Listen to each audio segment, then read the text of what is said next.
नमस्कार दोस्तों, YouTube channel भक्ति सागर में स्वागत है। दोस्तों चलिए शुरू करते हैं वीडियो को। सावन सोमवार व्रत में भगवान शिव और माता पार्वती जी की खास पूजा की जाती है। महिलाएं अपने परिवार की सुख समृद्धि की कामना के लिए सावन सोमवार का व्रत करती हैं, जबकि अविवाहित महिलाएं भोलेनाथ की पूजा जो है अच्छा पति पाने के लिए करती हैं। पुराणों के अनुसार हर देवता को एक कथा समर्पित है, जिसे पढ़े बिना उपवास का महत्व समाप्त हो जाता है। सोमवार व्रत में भगवान शिव की कथा पढ़ना और सुनना बहुत ही महत्वपूर्ण है, अन्यथा व्रत अधूरा रह जाता है। सावन का दूसरा सोमवार है आज, और आज के दिन इस व्रत को सुनने से सभी मनोकामनाएं पूरी होती हैं और अपार सुख की प्राप्ति होती है। चलिए सावन सोमवार की व्रत कथा को जान लेते हैं। एक बार मृत्युलोक में महादेव जी पार्वती जी के साथ अमरावती नगरी में आए। राजा ने वहां एक भव्य और मनोरम शिव मंदिर बनाया, जो कि मन को शांत करता था। यात्रा के दौरान शिव पार्वती जी वहीं पे ठहर गए। पार्वती जी ने शिव जी से कहा, हे नाथ, आओ आज इसी स्थान पे चौसर खेलते हैं।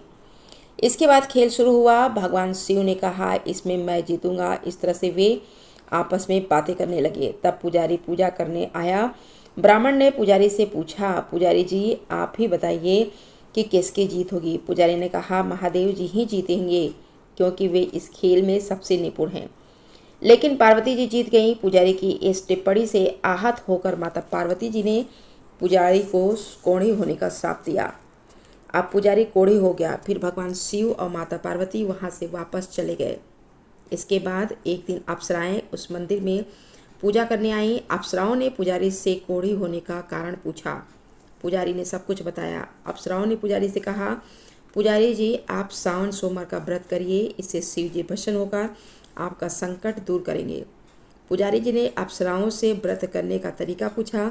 अप्सराओं ने व्रत करने और उद्यापन करने की पूरी प्रक्रिया पुजारी जी को बताई। पुजारी जी ने व्रत को विधिपूर्वक शुरू किया और अंत में उद्यापन भी किया। इस व्रत के प्रभाव से पुजारी जी बीमार नहीं होते थे। कुछ दिनों बाद शंकर पार्वती फिर से उसी मंदिर में आए। पुजारी जी को बीमार से मुक्त होकर देखकर जो है पार्वती जी ने पूछा कि उन्होंने मेरे दिए हुए श्राप से मुक्त होने का क्या उपाय किया। तब पुजारी जी ने कहा, हे प्रभु, अप्सराओं के द्वारा बताए गए 16 सोमवार के व्रत को करने से मेरा यह कष्ट दूर हुआ है। कार्तिकेय जी इससे प्रसन्न हुए और सोमवार को पार्वती जी के लिए इस व्रत को किया। कार्तिकेय जी ने माता से पूछा कि मेरा मन हर समय आपके चरणों में लगा रहता है। कार्तिकेय जी को माता पार्वती जी ने सोमवार व्रत का महात्म्य और विधि बताई। कार्तिकेय जी ने भी इस सोमवार व्रत को करना शुरू कर दिया। इस व्रत के प्रभाव से कार्तिकेय जी को खोया हुआ दोस्त मिल गया। इसके बाद उस दोस्त ने भी सावन सोमवार व्रत को विवाह होने की इच्छा से किया। इसके बाद वह दोस्त बाहर गया। वहां राजा की कन्या का विवाह था।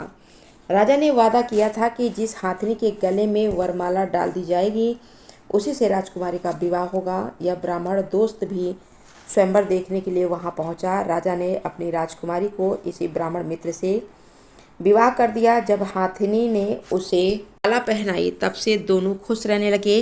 एक दिन हाथनी ने नाथ के गले में वरमाला पहनाकर राजकन्या से पूछा, हे नाथ, आपने कौन सा पुण्य किया है। ब्राह्मण पति ने कहा कि कार्तिकेय जी के कहने पे मैंने सावन सोमवार का व्रत पूरी भक्तिपूर्वक विधि विधान से और श्रद्धा से किया है, जिसके फलस्वरूप मुझे तुम्हारे जैसी पत्नी मिली है। अब राजकन्या ने सत्यपुत्र पाने के लिए यह व्रत किया और सर्वगुण संपन्न पुत्र प्राप्त किया। जब वह बड़ा हुआ तो उसका पुत्र भी सावन सोमवार का व्रत करने लगा। पिता के देवलोक होने पे इसी ब्राह्मण पुत्र को राजगद्दी मिली। इस प्रकार से जो भी कोई सावन सोमवार का व्रत भक्ति, विश्वास और श्रद्धा के साथ करता है, भगवान शिव जी की कृपा से उस व्यक्ति की सभी मनोकामनाएं पूरी होती हैं। धन्यवाद।